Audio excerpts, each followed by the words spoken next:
Hello students, आज के इस वीडियो में हम बात करने वाले हैं डिफरेंस बिटवीन अनुपान एंड सहपान। क्या अंतर है इसमें? एक्चुअली ये वीडियो बनाना मेरे लिए जरूरी इसीलिए था क्योंकि ये पीवाईक्यू में आ चुका है। ठीक है, जैसे ही पीवाईक्यू का नाम सुना आपके कान भी खड़े हो गए ना। ऐसे ही इतना ही इम्पोर्टेंट ये टॉपिक है क्योंकि ये क्वेश्चन आगे भी आ सकता है। अनुपान हमारे आयुर्वेद में इतना ज्यादा इम्पोर्टेंट है, जबकि रसशास्त्र में 2 जगह पर अनुपान आया है, 2 चैप्टर्स में, तो इसलिए वैसे भी बहुत ज्यादा इम्पोर्टेंट है। तो चलिए सबसे पहले देखते हैं कि अनुपान का उद्देश्य क्या है, इंट्रोडक्शन क्या है। चलो पहले देखो परिचय। आयुर्वेद चिकित्सा एवं भेषज कल्पना में औषध की प्रभावकारिता, अवशोषण, उसका एब्जॉर्प्शन और उसकी बायो अवेलेबिलिटी को बढ़ाने के लिए किस किस के लिए दिया जाता है। ये मैंने आपको जब अनुपान चैप्टर पढ़ाया था उसमें सारा अनुपान का बेसिक बताया था। ठीक है, तो एब्जॉर्प्शन बढ़ाने के लिए, उसकी बायो अवेलेबिलिटी बढ़ाने के लिए उसे औषध के साथ दिया जाता है या औषध के बाद दिया जाता है। इन द्रव्यों को मुख्य रूपों से अनुपान या सहपान कहा जाता है। इन दोनों को दो चीजों में इन्हें विभाजित किया गया है। यद्यपि ये दोनों शब्द समान प्रतीत होते हैं, रसशास्त्र के शास्त्रीय सिद्धांत के अनुसार इसमें स्पष्ट एवं महत्वपूर्ण अंतर है और वही अंतर आज हम इस वीडियो में जानेंगे। तो सबसे पहले किस आधार पर हमने अंतर किया है, ये, फिर अनुपान और फिर सहपान पढ़ेंगे। तो यहाँ पर उसका शाब्दिक अर्थ एवं व्युत्पत्ति क्या है। अनु का मतलब होता है पश्चात और पान का मतलब होता है पीना। तो अर्थात वह द्रव्य जो औषध सेवन के पश्चात पिया जाता है। नाम से पता चल रहा है, अनु मतलब बाद में, पान मतलब पिया जाता है, तो वो जो औषध द्रव्य के सेवन के पश्चात पिया जाता है। सह का मतलब है साथ साथ। ठीक है, पान का मतलब है पीना या सेवन करना। राइट, यहाँ पे ये चीज, अच्छा मैं डिफरेंस को अंडरलाइन कर देती हूँ। ऐसे ही करते हैं ना हम हर वीडियो में कि जो डिफरेंस होता है, जो इंपॉर्टेंट होता है, उससे हम अंडरलाइन करते जाते हैं। तो इसमें पश्चात है, पश्चात, और इसमें क्या है, साथ मिलाकर दिया जाता है। ठीक है, चलिए अब इसमें देखते हैं सेवन का समय क्या होता है। इसमें मुख्य औषध जैसे वटी, जैसे भस्म, चूर्ण निगलने या सेवन करने के तुरंत बाद ग्रहण किया जाता है। ठीक है, बाद।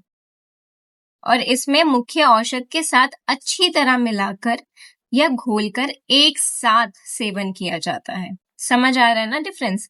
अब भौतिक अवस्था, उसकी फिजिकल स्टेट क्या होती है, यह मुख्य रूप से द्रव अवस्था में, यानी ये लिक्विड होते हैं, जबकि ये semi liquid, sorry semi solid और लिक्विड दोनों हो सकते हैं। द्रव यानी लिक्विड, अर्ध ठोस मतलब सेमी सॉलिड, जैसे शहद, मधु, घृत, अदरक सोरस या फिर मलाई। समझ आ गया। अब आता है इसका मुख्य उद्देश्य क्या है, पर्पस क्या है। तो औषध को आमाशय में आसानी से पहुंचाना, उसका पाचन और अवशोषण सुगम करना तथा शरीर में उसका प्रसार करना, ये किसका काम है, ये अनुपान का काम है। और इसका काम क्या है, जो तीक्ष्ण औषधि होती है, ठीक है, जिन की उग्रता या विषाक्तता को कम करना और औषध को सेवन योग्य बनाना। रस औषधि का मतलब समझते हो। यहाँ पे आपको क्या लग रहा है, कौन से रस की बात कर रहे हैं, ये बात कर रहे हैं भस्म वाले रस की, ठीक है, पारद वाले रस की। तो तीक्ष्ण औषधि के साथ इन्हें लिया जाता है और इनका क्या उद्देश्य है कि उग्रता को कम करे, विषाक्तता को कम करे। ठीक है, उनकी जो तीक्ष्णता है, उनकी जो टॉक्सिसिटी है, उन्हें कम करे और उन्हें सेवन के योग्य बनाए। इसका पर्याय क्या होता है, पश्चातपान या उत्तरपान, भेषज, सहचर। वाहन, एक्चुअली वाहन तो हमारे यहाँ पर अनुपान को ही कहा जाता है। ठीक है, तो वाहन वाली बात काट देते हैं। ये शरीर, अब इसमें मैकेनिज्म ऑफ एक्शन के बेसिस पर ये शरीर के स्रोतसों को शुद्ध करता है और औषध को सूक्ष्म स्तर तक ले जाता है। ठीक है, यही बात हमने ऊपर भी पढ़ी थी कि वो उसे फैलाता है। और यहाँ पर क्या हो रहा है कि ये औषध के भौतिक गुणों को आमाशय के श्लेष्म कलाप के अनुकूल बनाता है। समझ पा रहे हो, क्योंकि ये बहुत तीक्ष्ण है, तो ये औषध के साथ मिलकर उसे थोड़ा स्लो डाउन और मृदु मृदु बना देता है कि वो ज्यादा म्यूकस मेम्ब्रेन को इरिटेट ना करे। समझ पाए। इसके बाद हम बात करते हैं शास्त्रीय एग्जाम्पल क्या है, जैसे भोजन या आपने भारी औषध ली, ठीक है, या भारी भोजन लिया, जैसे आपने कभी ऑयली फूड खा लिया बहुत ज्यादा डीप फ्राइड, ठीक। अब आपको क्या चाहिए, आप उसके बाद उष्ण जल का सेवन करो, ठीक है। क्यों? क्योंकि उससे आपका डाइजेशन अच्छे से हो जाएगा।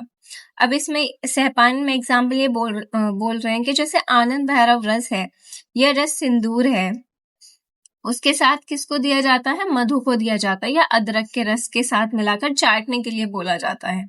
समझ आ गया, ये इसका एग्जाम्पल था।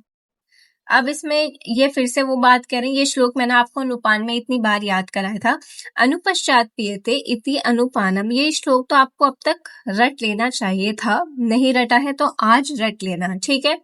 कि जो औषध के बाद पिया जाए वह अनुपान है, और जो साथ में अवलेह या चाटने के रूप में प्रयुक्त होता है वो सहपान है, वाहन नहीं है, ठीक है। समझ आ गया, इतना इजी था ये सारी चीजें, और अब आपको ये सब याद करना है, इन्हें अपनी कॉपी में लिख लेना।